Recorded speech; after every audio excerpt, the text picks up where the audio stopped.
everybody. It's great to be here at the iconic Bow Habitat Station to announce a new drought and flood protection program here in Alberta. Our province is no stranger to natural disasters. Here in Calgary, we will never forget the devastating floods of 2013, which caused billions of dollars in damages, forced more than 100,000 people to evacuate, and tragically took the lives of 5 Albertans. Since then, we have battled droughts and floods almost every year. In 2018, an ice-choked Peace River caused evacuations in the north, while overland flooding swept through Taber in the south. In 2020, ice jams sent water pouring into Fort McMurray and Fort Vermilion, once again forcing people out of their homes and causing $500 million in damage. And last year, Edson, Whitecourt, and more than a dozen other communities were hit with another round of floods. Today, due to a strong El Niño not seen in over 7 years, we're seeing warmer temperatures coupled with even less precipitation. This has led to empty riverbeds and dangerously low reservoirs across our province. This is a serious situation, and our government recognized we had to take immediate action in Budget 2024. Albertans understand all too well the devastating impacts that droughts and floods have on our homes, businesses, and critical infrastructure, and of course, the dangers that it poses to the safety of individuals and families in every corner of our province. But our province does not back down from a challenge. Albertans are innovators and problem solvers who, when they see a problem, roll up their sleeves and get to work. And that's exactly what we're doing here today. We know that communities have great ideas on projects to make them drought and flood-proof, but building this infrastructure, of course, is costly, and municipalities and Indigenous communities are already struggling with inflation, the federal carbon tax, and rising energy costs. That's why we're launching the Drought and Flood Protection Program to help communities build the infrastructure that they need to keep their people safe. We're doing this through local grants because we know that needs differ from region to region and town to town. For example, we saw in early February the ongoing struggles communities face when it comes to drought and water shortages. In Pincher Creek, our department has been working with their community to address an issue that has lasted for far too long when it comes to accessing water during dry conditions. This program we're announcing today will help communities like Pincher Creek build new water infrastructure to meet community needs for the long term. It's modeled on the former Alberta Community Resilience Program, a program that local leaders are familiar with.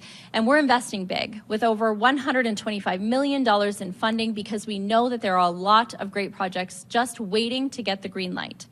This program is about funding the life-saving infrastructure needed to protect Alberta communities for years to come. But more than that, this is about people. It's about relocating water intakes so that families have access to water. It's about improving water access and storage so that businesses can keep the economy going. It's about creating new flood barriers so that bridges don't wash out and so basements remain dry. It's about helping businesses stay open and families stay in their homes regardless of the weather. Our new Drought and Flood Protection Program will protect families, protect communities, and prepare our province for whatever comes in the years ahead. This program opens this year, and I anticipate applications will start rolling in very quickly. Thank you, and I'll now invite Minister Horner to highlight other important investments made in Budget 2024.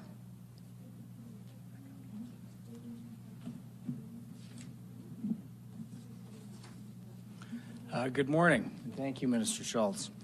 Last week, I was proud to introduce Budget 2024, our responsible plan for a growing province. Budget 2024 lays the groundwork for even more growth and prosperity in our province and continues to provide the services, programs, and infrastructure they need to thrive, grow, and prosper. Budget 2024 is a responsible plan to strengthen healthcare and education. It builds safe and supportive communities, manages our resources wisely, and promotes job creation to build Alberta's competitive advantage. It is a solid budget based on measured fiscal choices that improves the lives of Albertans and helps our province realize its full potential. Budget 2024 is another balanced budget with a forecast surplus of $367 million in 2024-2025. This responsible plan strikes the right balance between investing wisely to meet the needs of Albertans today and ensuring those services remain sustainable to support the next generations. With this roadmap, we're meeting our promise to support a thriving and successful province no matter what challenges lay ahead. We're protecting and managing our resources wisely by safeguarding communities and our economy from potential natural disasters. Budget 2024 isn't just a budget for today, it's a budget for tomorrow, and it takes into consideration events and challenges we can't always predict or expect. That includes wildfires, droughts, and floods, some of which we've seen in the last few years, and others whose threat is increasing. The budget invests hundreds of millions of dollars in critical infrastructure that will help protect Albertans and their property from extreme natural events and other unexpected harms. In total, we're providing $251 million in capital funding over 3 years for flood and drought mitigation projects. Another $539 million over 3 years will fund municipal and regional wastewater projects, and $418 million in capital funding over 3 years will build up Alberta's infrastructure to manage water, particularly irrigation projects that farmers and agriculture producers rely on. Our aim in Budget 2024 is to ensure that Albertans, including businesses and farmers, will have continued uninterrupted access to water and other essential resources. Albertans' safety and well-being is non-negotiable. Budget 2024 reflects that while making strategic investments to promote the sustainable growth of our province. We know how important sustainability is when we talk about our water and irrigation systems, but sustainability is important in the financial sense as well. Budget 2024 embodies the need to move forward without repeating the mistakes of yesterday, when previous governments effectively sacrificed long-term fiscal stability in favor of the wants of the day. That list of wants can be long, and we can put ourselves in a better position to achieve it if we manage our finances prudently, which is what our government is committed to do. Through continued ongoing debt repayment and by building our savings through the Alberta Heritage Savings Trust Fund, our diligence today is securing the future of our children and grandchildren tomorrow. That's what Budget 2024 is all about. It's a budget that strikes a balance between the need for fiscal stability and growing our province sustainably. So thank you all for today. Thank you, Minister. We will now open the floor to questions. Friendly reminder that it will be one question and one follow-up. We will start in the room before going to the phone lines. The mic is right here if you'd like to line up. For Minister Schulz, please. Bill McFarland, CTV. Could you explain, so these programs, and I'm more interested in drought, of course, given where we're at in the province right now.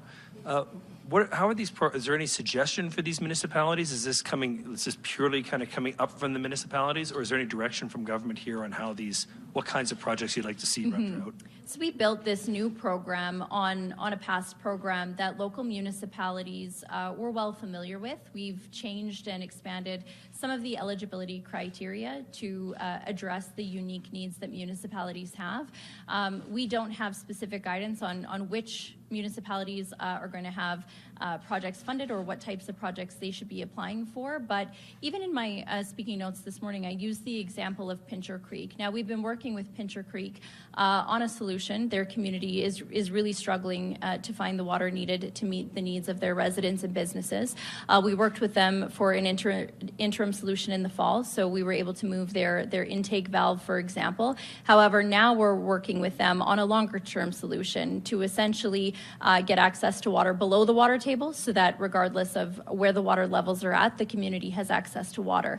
That would be, for example, a type of project that would absolutely be eligible for this type of program. Again, I'm not, picking and choosing projects before they come in, but that would be an example of a community that I would guess will be applying for this type of grant.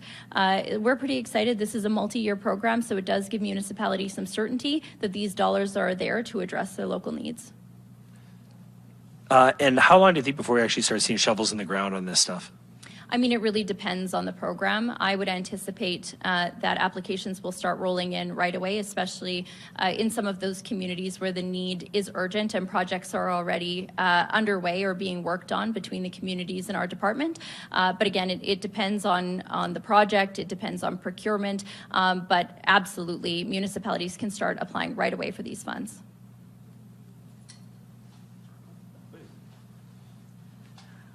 Hi there, Aaron Wood, Live Calgary. Question for either minister.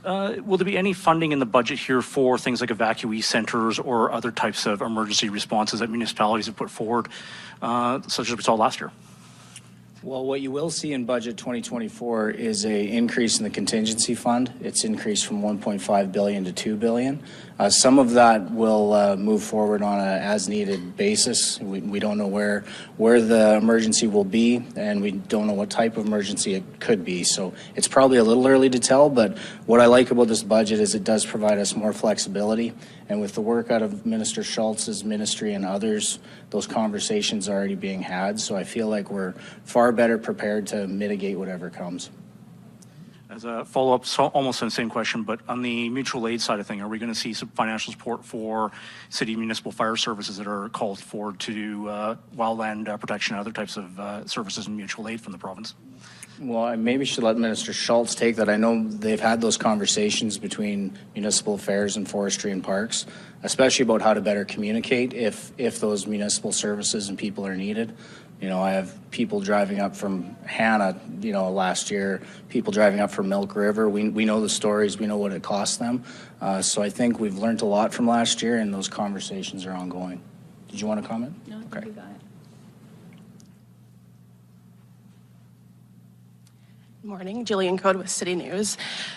It's a bit easier to put a price tag on how much a flood is costing people, but in terms of how much the drought has cost the province or producers over the past couple of years, even looking into this year, how much loss is there from that? It's a good question.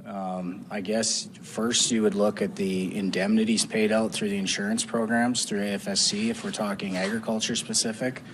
Last year we spent about 2.9 billion in the contingency file. Some of that was in health. We had some physician compensation and a few other pieces of health that had to add to the in-year spend. The majority was about 850 million in wildfire, and the remainder through the indemnity payments. The fund has been basically completely depleted. But that has happened in the past as well. It happened in 2001. And there are statutory processes that come into place where we have assistance from the federal government. And some of that is paid back over time. But it's been in the billions. And that doesn't count, you know, what it's cost individuals around the province. So it's dramatic. And then I guess second to that, is there any plan for specific payments to individuals, I guess specifically in southern Alberta, who have had to transport water, get things done to make sure that their crops can grow? Well, I know Minister Schulz has done some great work with the municipalities that were, you know, have the potential to need kind of one-off assistance when it comes to trucking water to a community. I think they're going to look at those things. When it comes to individuals, we certainly want them to make sure that they're using the entirety of the insurance programs. This is where most of the capacity of government has to sit. We don't have the capacity to make everyone whole in every disaster, not even close. So it's a great time of year to encourage, you know, if you're not in the crop insurance program, consider it. I think there was a huge uptake in the MDI program through AFSC with the moisture deficiency insurance plan.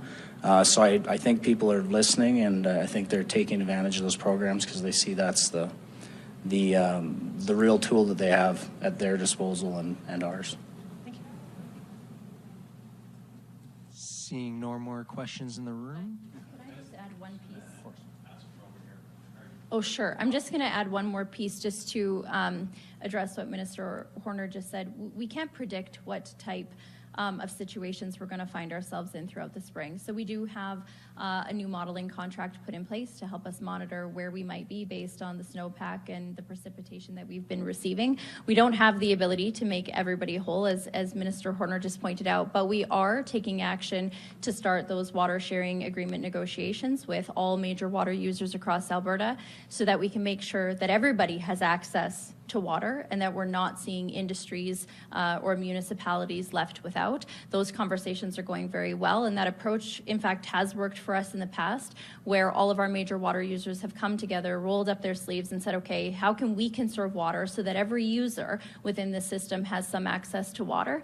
And so those are the conversations that we're having right now. And again, it's, I think, very important to talk to Albertans and to businesses about the importance of water conservation at a time like this. So every drop that is not used by you is likely going to be used by somebody else downstream.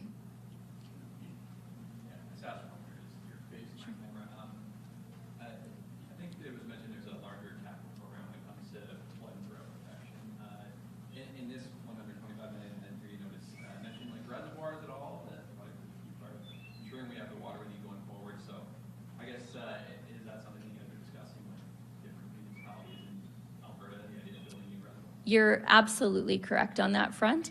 So I would say, in addition to this $125 million investment into community needs across the province, we of course also have a larger plan for water infrastructure here in Alberta.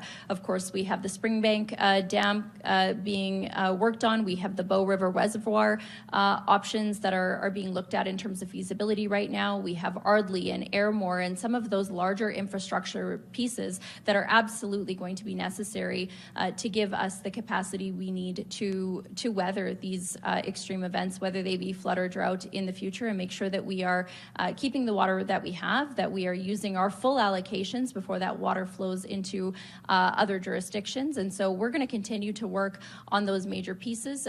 Premier has also asked me to review our water allocation system as a whole and how we can maximize water allocation here in Alberta. And you're exactly right, storage is going to be a large part of that moving forward.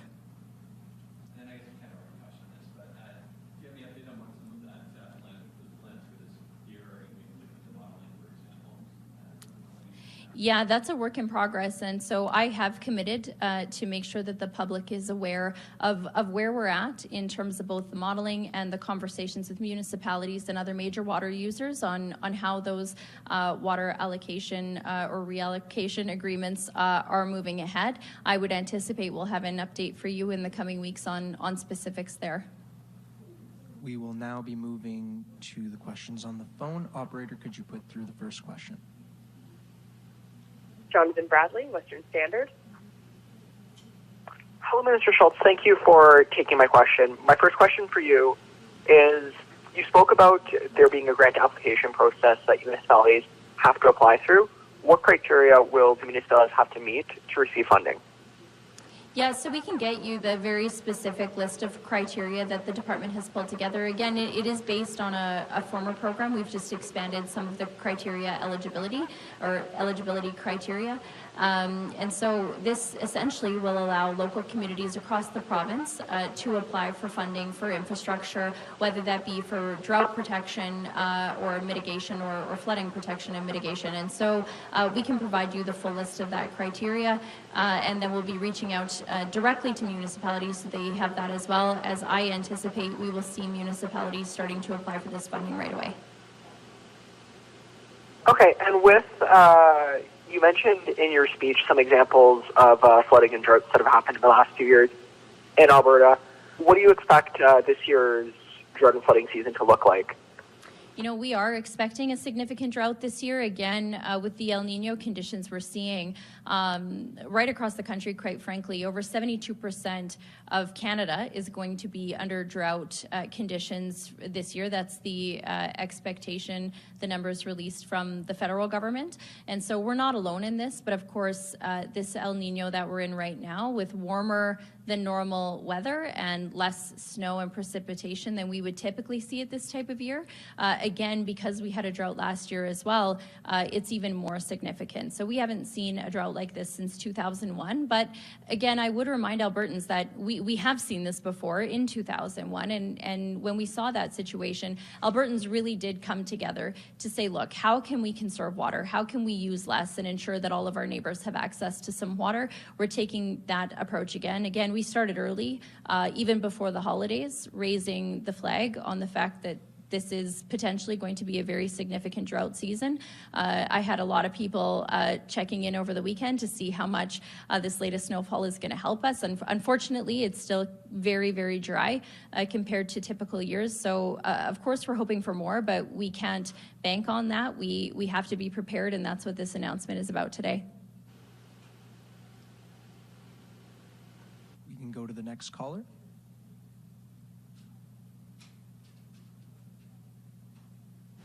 Yeah, g'day. Thanks for taking my question.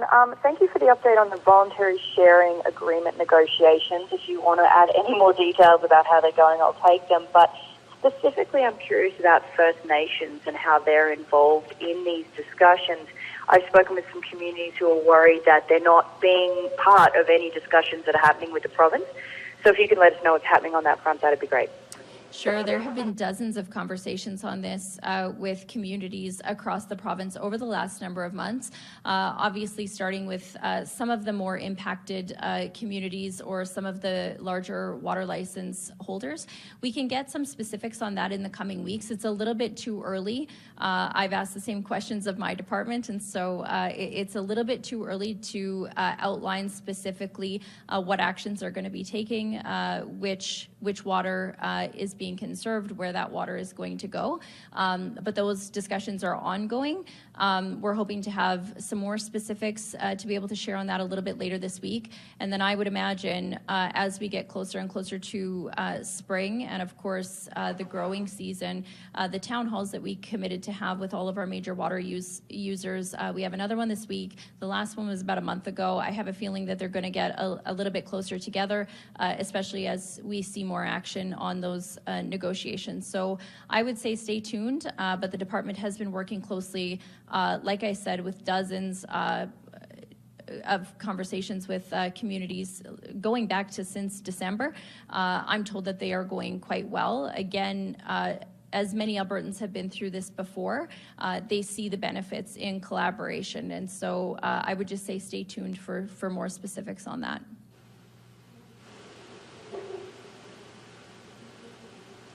Sorry, just to clarify, and then I do have a follow-up, but just to clarify, are you specifically speaking about First Nations communities there? I do believe that our department is also communicating with First Nations communities as well as our major water license holders, municipalities and industries to look through or to look at what these water sharing agreements are going to look like. So again, I can get you more specifics and maybe we can follow up offline if there's a specific community that you have questions about. Great, thanks so much. And then just to follow up there, I suppose, too, you're talking about the expectation of a drought. That's something we're all looking for here. When do you go to stage 5 and start implementing bans and telling people that, no, you've got to share your water, you don't have a choice? Mm-hmm. That would be a very serious step. We've never declared a Water Act emergency here in the province of Alberta, despite the fact that we have been through significant droughts before. So our approach, again, first and foremost, is a collaborative one. Having these conversations with all of our major water users to look at how they can conserve water, how we can transfer and reallocate some of that water so that all users within the system, whether that be municipalities, our irrigation districts, or our major industries, do have access to water. I would say it's still a little bit too early to be in that situation. We know it's a serious one, but again, that would be a fairly significant step for us to take, although we would, if the time comes, we have the option to declare emergencies just in specific parts of the province if the situation in any one area requires us to do so. But so far the conversations have been going well. Our water advisory panel has also been stood up and they're running. They're bringing forward things that we can do in the short term to help us manage or maybe have some more flexibility on how we manage water. And then I would anticipate there will be larger conversations and longer term changes that we need to make as well. Operator, could you put through our next caller? Karina Zapata, CBC. Hi, good morning. This one's for Minister Schulz. I'm wondering if there are any decisions expected this year regarding a new dam on the Bow River upstream of the city to protect Calgary. I'm aware there are some sites under consideration, but just wondering if we can expect a decision this year.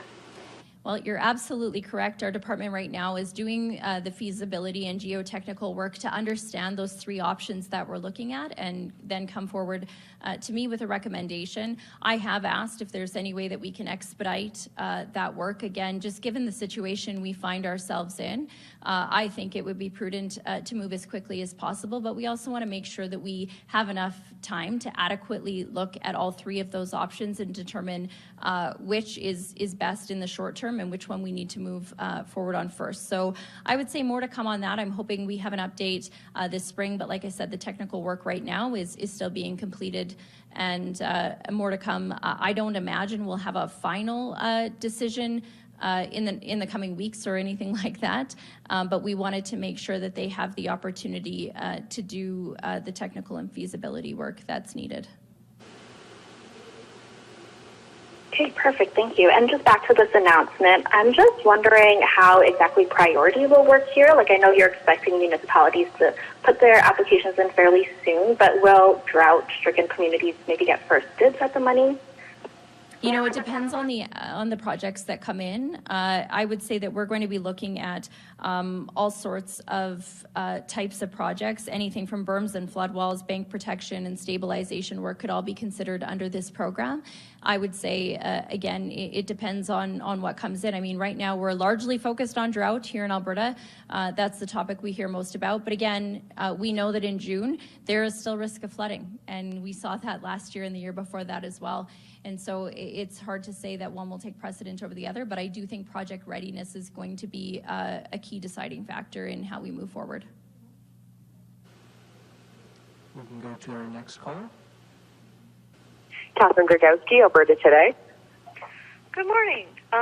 This news conference is being held the same day Desjardins is saying they will no longer be providing mortgages in Quebec in certain flood zone areas. And I'm wondering whether that type of thing will be factored into the application, whether these flood mitigations will improve Albertans' chances of getting insured. Does that factor in at all? You know, I saw that headline, but I don't know much about that announcement or what those details look like. So maybe more to come on that. I can have somebody from the department follow up with details, but we may not have it today given that just came out. And for a follow-up, I know you mentioned, Minister Schulz, that you're considering overall water use in the province. And I also, as Minister Horner mentioned, there's going to be quite a great deal of investment in irrigation districts as part of the economic plan. I'm wondering, with these recent drought years, does that make you rethink the balance of water use and irrigation districts, or how's that all going to play out? You know, here's what I would say. I mean, agriculture is a huge part of our Alberta economy, and we're happy to support our ag producers. We're proud of the investments that have been made in irrigation across our province. You're exactly right that agriculture and irrigation takes up almost 50% of Alberta's water allocation, but I can assure you that we are working with irrigation districts and ag producers, as well as the Ministry of Agriculture and Irrigation. They, of course, are at the table looking at ways that we can conserve water, how we can do things differently and more efficiently when it comes to water. But again, this is a really important area of our economy for sure. We want to make sure that they also have access to water this year, and hopefully that we can continue to expand on our irrigation projects. And maybe Minister Horner, I feel like you want a question. So as the former Ag Minister and the Finance Minister, I'll pass it over to you to supplement. Yeah, I'd be happy to supplement, maybe just to remind everyone that our large irrigation rollout from 2019, that $1 billion, that partnership with the Canada Infrastructure Bank, with 9 of the 13 irrigation districts and the government of Alberta, that was based around doing more with less. There was no increase in any water license. That was about finding efficiencies. That was about, converting canals to pipe, having less evaporation, more technology on the systems, and being able to add acres. It's been very successful, and the funding that we're talking about today is a continuation of that big spend. Also, rehabilitation. A lot of this infrastructure was put in the 50s, and so you need to rehabilitate anyways. it makes sense to go in and do some of these conversions and help just make overall the water system around irrigation more efficient. So that's all I would add. That concludes this morning's announcement. Thank you, everyone, and have a great day.